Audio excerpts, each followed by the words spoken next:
Hello everyone, welcome back to Jokta Academy. My name is Bhanu Gleria and we are back with our most important current affairs series. This is the part 4th of the series.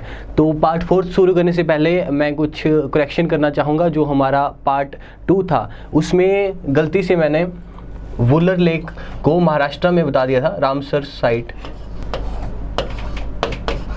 तो अगर महाराष्ट्र की Ramsar sites की बात करें तो महाराष्ट्र में 2 Ramsar sites हैं. वो है लोनार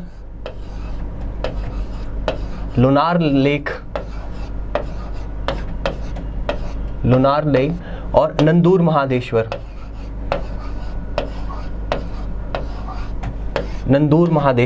ये महाराष्ट्र की 2 रामसर साइट्स हैं. उसमें से लेटेस्ट वाली है Lonar lake.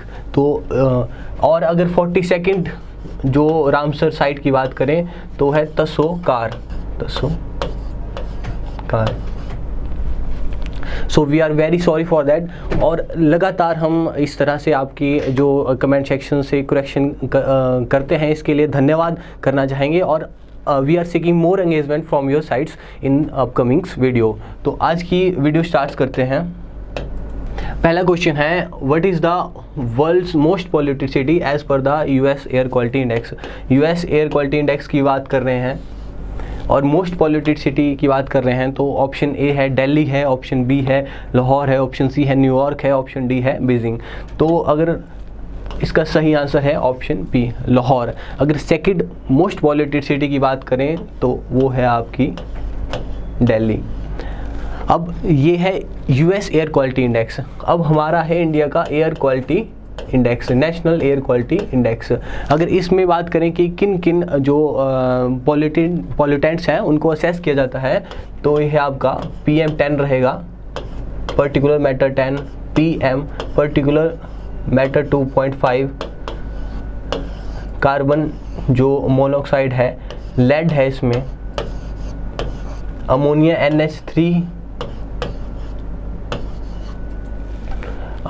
NH3, nitrogen oxide या SOX और ओजोन O3. 1 2 3 4 5 6 7 8 जो इंडिकेटर हैं इनको हमारे जो नेशनल एयर क्वालिटी इंडेक्स है उसमें असेस किया जाता है. तो इस क्वेश्चन का सही आंसर है option B is the right answer. Next question की तरफ चलते हैं. Which organization has released the provisional 2020 State of the Global Climate Report? State of Global Climate Report किस ऑर्गेनाइजेशन ने अभी रिलीज करी है? UNFCCC, WMO या IMF या यूनेस्को. तो right answer B is the right answer. WMO की full form क्या है? World meteorological organisations.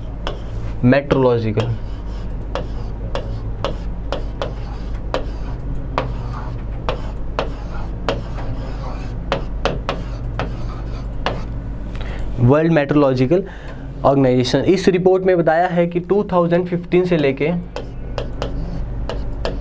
2020 तक सबसे जो हॉटेस्ट ईयर्स हैं वो हैं. और जो ग्लोबल का एवरेज टेम्परेचर है 1.2 डिग्री सेंटीग्रेड तक इंक्रीज हो चुका है. तो आपने कमेंट सेक्शन के लिए आपके लिए क्वेश्चन है कि WMO का जो हेडक्वार्टर है वो कहाँ पे है. थर्ड क्वेश्चन की तरफ चलते हैं. According to a new survey by Economist Intelligence Unit EIU ने सर्वे किया, which 3 city share the top spot as the most expensive city. दो वर्ल्ड की मोस्ट एक्सपेंसिव सिटी है EIU के अकॉर्डिंग, इनमें से कौन सी है? ऑप्शन ए है हांगकांग, ऑप्शन बी है टोक्यो, हांगकांग, टोक्यो, पेरिस, या ऑप्शन बी है New York, Zurich and Paris, option C है हांगकांग, जूरिच एंड पेरिस, या ऑप्शन डी है संघाई, जूरिच एंड जो आपका सिडनी है. तो इसका जो सही आंसर है option B is the right answer. New York, Zurich and जो पेरिस है वो मोस्ट एक्सपेंसिव सिटी है. किसके अकॉर्डिंग? इकोनॉमिक इंटेलिजेंस यूनिट के according. Option B is the right answer. Next question की तरफ चलें. When is the World AIDS Day observed every year? World जो एड्स डे है वो हर साल कब मनाया जाता है? ऑप्शन ए है 1 दिसंबर, ऑप्शन बी है 5 दिसंबर, ऑप्शन सी है 10 दिसंबर या ऑप्शन डी है 15 दिसंबर। तो option A is the right answer. 1 दिसंबर है इसका राइट आंसर। अगर इसकी थीम की बात करें, थीम भी बहुत बार एग्जाम में पूछी जाती है, तो थीम है ending the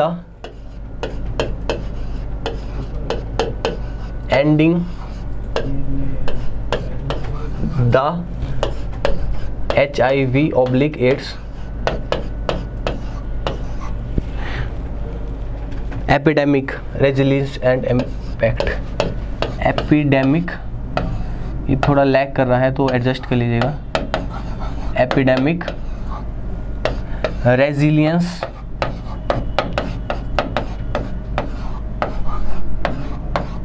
end impact. Black board थोड़ा लैग कर रही है तो आप खुद लिख सकते हैं कि ending the HIV/AIDS epidemic, resilience and impact. अगर आप 10 दिसंबर की बात करें तो कमेंट सेक्शन में आपको ये बताना है कि 10 दिसंबर को भी एक मोस्ट इम्पॉर्टेंट जो डे है वो सेलिब्रेट होता है। तो 10 दिसंबर को कौन सा डे सेलिब्रेट होता है? और उसी के साथ यूनेस्को डे, दिसंबर में यूनेस्को डे भी मनाया जाता है। तो ये मैं बता दूं, ये आपको 11 दिसंबर को मनाया जाता है यूनेस्को डे। आपके लिए क्वेश्चन है कि 10 दिसंबर को कौन सा डे मनाया जाता है?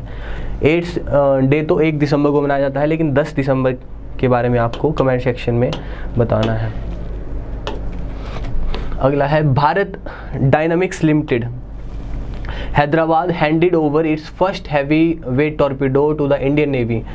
भारत डायनामिक लिमिटेड ने heavy weight torpedo Indian Navy को सौंपा, तो उसका क्या नाम है? Option A Jalastra, option B Varunastra, option सी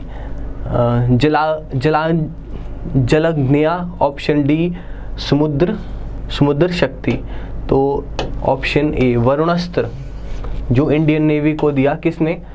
बहुत बार कंपनी भी पूछी जाती है, तो आपने ये भी याद रखना कि जो भारत डायनामिक्स लिमिटेड है उन्होंने ये टॉर्पीडो दिया। और कैसा है? एंटी सबमरीन है, ये भी आपने एंटी सबमरीन।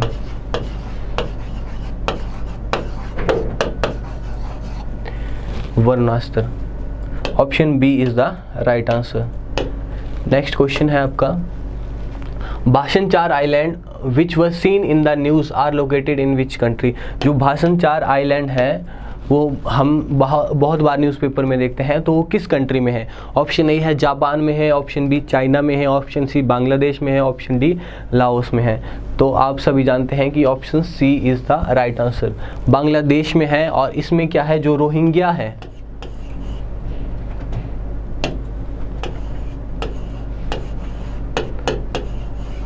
रोहिंग्याज जो कम्युनिटी है उनको रिहेबिलिट कर रहे हैं बांग्लादेश में, भाषण 4 आइलैंड में। Option C is the right answer.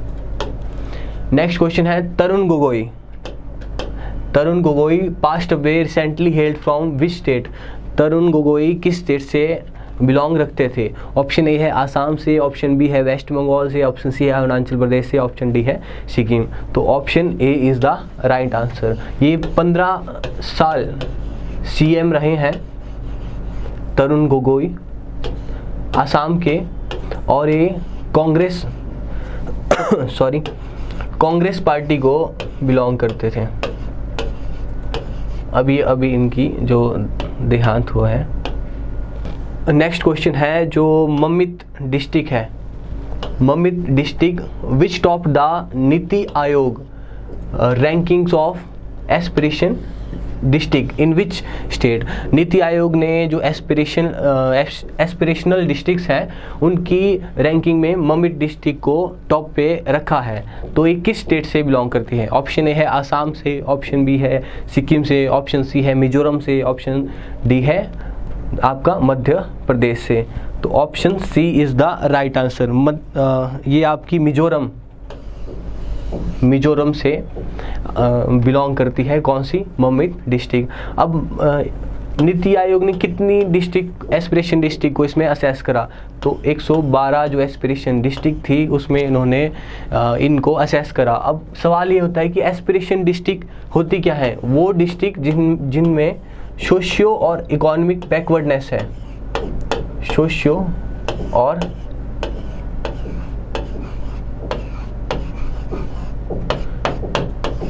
Economic backwardness है, उनके लिए स्पेशल डेवलपमेंट वर्क करने के लिए उन्हें एस्पिरेशन डिस्ट्रिक्ट की कैटेगरी में रखा गया।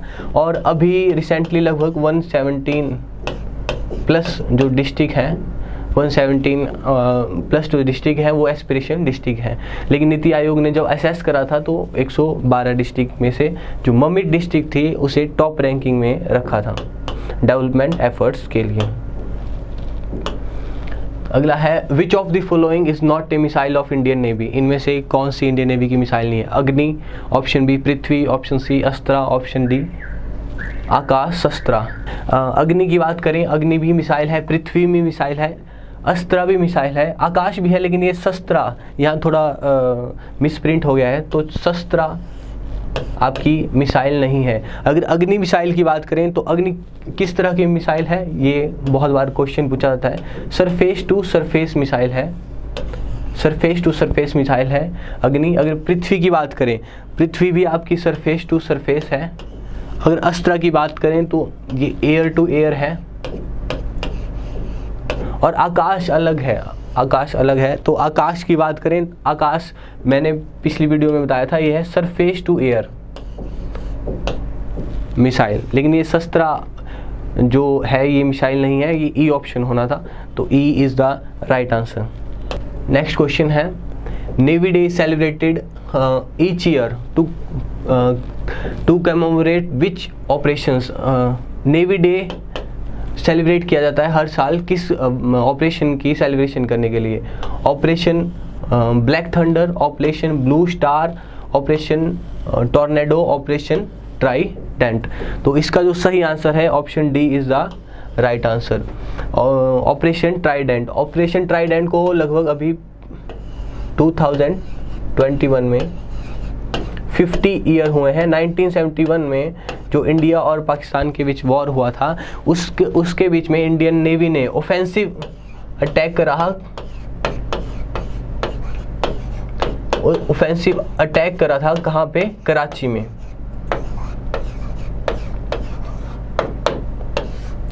कराची में। तो उस ऑपरेशन का नाम था ऑपरेशन ट्राइडेंट, जो सक्सेसफुल हुआ था।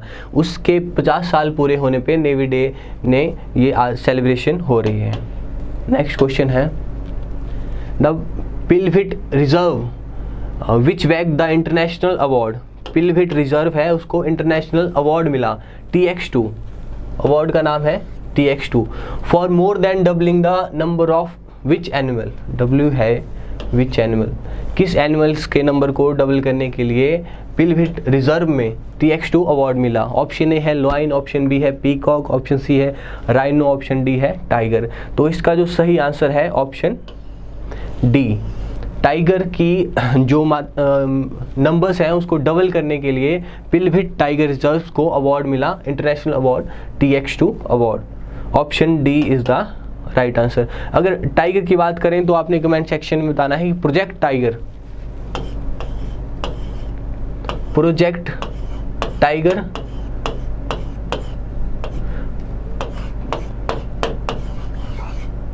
प्रोजेक्ट टाइगर कब किस ईयर में स्टार्ट हुआ था? और दूसरा क्वेश्चन है आपके लिए कि प्रोजेक्ट जो एलिफेंट है वो किस ईयर स्टार्ट हुआ था? टाइगर को कंजर्व करने के लिए हमारे पास एक अथॉरिटी है, नेशनल टाइगर कंजर्वेशन अथॉरिटी, और ये कब बनी थी? 2006 में बनी थी नेशनल टाइगर कंजर्वेशन अथॉरिटी। एक क्वेश्चन आता है कि नेशनल टाइगर कंजर्वेशन अथॉरिटी है वो कैसी अथॉरिटी है, कॉन्स्टिट्यूशनल है या स्टैच्यूटरी है? तो स्टैच्यूटरी है, जो एक एक्ट के द्वारा बनाई गई है। कब बनाई गई है? 2006 में। अगला क्वेश्चन है starship which was seen in the news recently is the rocket ship of which space company organization? जो स्टारशिप है वो रॉकेट शिप है, लेकिन किस कंपनी की है, किस ऑर्गेनाइजेशन की है? ऑप्शन ए है ब्लू मून, ऑप्शन बी है स्पेस एक्स, ऑप्शन सी है नासा, ऑप्शन डी है इसरो। तो इसका जो सही आंसर है option B is the right answer. जो अभी वर्ल्ड मोस्ट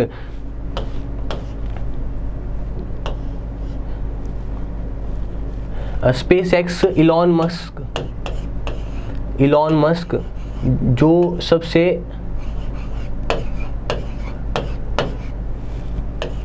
रिचेस्ट पर्सन अभी बन चुके हैं, अमेज़ॉन के जो फाउंडर हैं उनको पीछे छोड़ के उनकी जो कंपनी है स्पेस एक्स, उनके द्वारा ये स्टारशिप प्रोग्राम लॉन्च किया गया। इसमें क्या है, रॉकेट शिप को ये बिल्ड करेंगे। स्पेस एक्स के द्वारा एक और प्रोग्राम है, आप लिख सकते हैं स्टारलिंक प्रोग्राम में क्या करेंगे? स्टारलिंक प्रोग्राम में ये बहुत सारी जो सैटेलाइट्स हैं वो लो अर्थ ऑर्बिट में सेंड करेंगे।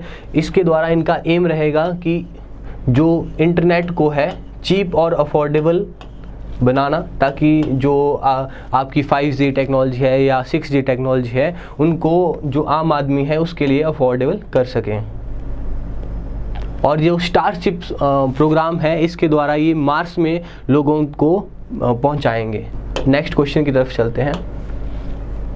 फकीर Chand Kohli recently passed away known has. जो फकीर चंद कोहली है उनको किसका फादर कहा जाता है? Father of, option A textile, option B pharma, option C petrochemical, option D IT। तो जो फकीर चंद कोहली है, विराट कोहली से रिलेट मत कीजिएगा, जो फकीर चंद कोहली है वो सॉफ्टवेयर कंपनी है टाटा कंसल्टेंसी सर्विस, ये सॉफ्टवेयर कंपनी के फर्स्ट CEO थे।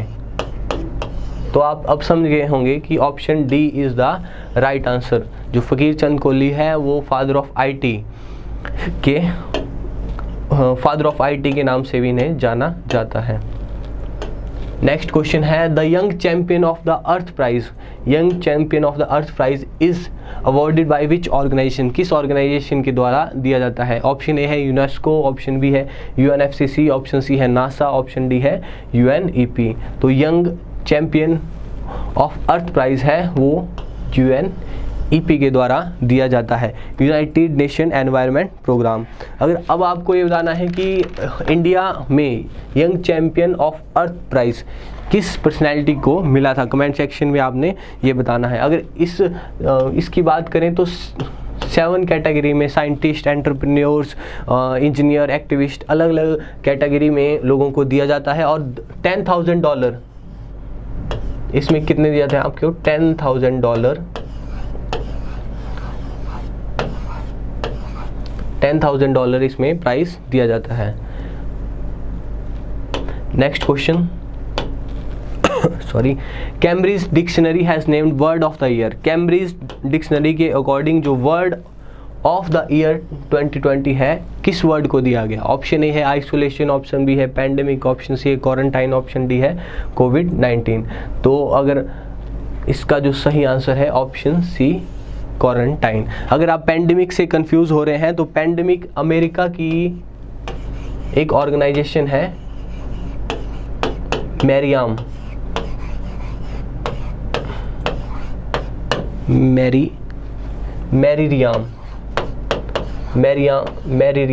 जो डिक्शनरी है उसकी अमेरिका की है, उसके द्वारा word of the year pandemic दिया गया।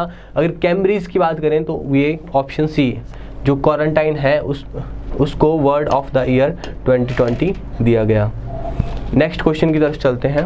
विच is the first Indian geological park to receive ISO certifications? कौन सा जियोलॉजिकल पार्क है जिसको ISO सर्टिफिकेट मिला गया? ऑप्शन ए है Nehru geological park, option B है Arignar Anna geological park, option C है थिरुवनंतपुरम जू, या ऑप्शन डी है अलीपुर नेशनल पार्क। तो इसका जो सही आंसर है option A is the right answer. जो नेहरू जो पार्क है उसको ISO सर्टिफिकेट मिला गया। अब ये ISO किस लिए मिलता है? ये क्वालिटी मैनेजमेंट के लिए।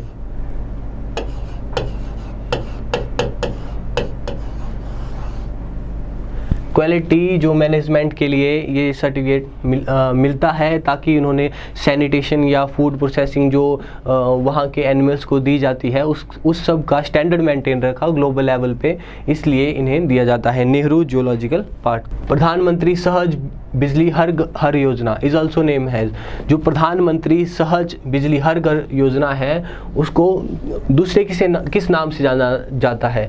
PM सूर्या, सौभाग्य, ग्रामोग्या या सहज बिजली। तो इसका जो राइट आंसर है वो है सौभाग्य। जो इलेक्ट्रिसिटी है उसकी एक्सेसिबिलिटी को इंक्रीज करने के लिए ये योजना चलाई गई है। नेक्स्ट क्वेश्चन की तरफ चलते हैं। Which company has been awarded Golden Peacock Environment Management Award for the year 2020 in the steel sector? जो स्टील सेक्टर में किस कंपनी को अवार्ड मिला? ऑप्शन ए है SAIL सेल को मिला, ऑप्शन बी है जिंदल स्टील को मिला, ऑप्शन सी है JSW स्टील को मिला, या ऑप्शन डी है टाटा स्टील को मिला। तो आप सभी जानते हैं कि ये अवार्ड मिला है ऑप्शन ए, सेल जो हमारी कंपनी है उसको मिला है प्रेस्टिजियस जो अवार्ड है गोल्डन पीकॉक एनवायरनमेंट मैनेजमेंट, ताकि इन्होंने एनवायरनमेंट जो सस्टेनेबिलिटी है उसके लिए इन्होंने एफर्ट्स करे हैं with in their own company.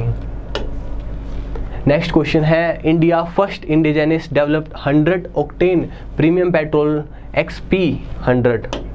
जो प्रीमियम पेट्रोल है उसका नाम भी याद रखना, XP 100 has been launched by which company? किस कंपनी के द्वारा ये जो प्रीमियम पेट्रोल है वो लॉन्च किया गया? ऑप्शन ए है हिंदुस्तान पेट्रोलियम, ऑप्शन बी है Indo Burma petroleum, option C है रिलायंस पेट्रोलियम, ऑप्शन डी है इंडियन ऑयल कॉरपोरेशन। तो इसका जो सही आंसर है option D, Indian oil corporation ने एक प्रीमियम पेट्रोल अभी लॉन्च करा है, उसका नाम है XP 100। ये नाम भी आपने याद रखना, क्या नाम है? XP 100। जो धर्मेंद्र प्रधान है उन्होंने इसका इनॉग्रेशन करी थी। Next question, last question, the hawker culture that has been recognized by the UNESCO for the cultural significance is the tradition of which country? जो यूनेस्को है उन्होंने इंटेंजिबल कल्चरल सिग्निफिकेंस के लिए किस कंट्री के हॉकर कल्चर को designate करा है? ऑप्शन ए है जापान, ऑप्शन बी है सिंगापुर, ऑप्शन सी है चाइना, ऑप्शन डी है आपका इंडिया। तो इसका जो सही आंसर है ऑप्शन बी सिंगापुर। सिंगापुर में जो स्ट्रीट फूड है या स्ट्रीट वेंडर फूड है वहाँ पे अलग अलग कम्युनिटी के चाइना के फूड, इंडियन फूड एक स्ट्रीट में मिलता है जिसे हम कहते हैं हॉकर कल्चर। तो यूनेस्को ने इसे इंटेंजिबल कल्चर सिग्निफिकेंस में रिकॉग्नाइज करा है। तो ये थे आपके आज के 20 इंपॉर्टेंट क्वेश्चंस। आपने कमेंट सेक्शन में अपना स्कोर ज़रूर बताना है। धन्यवाद।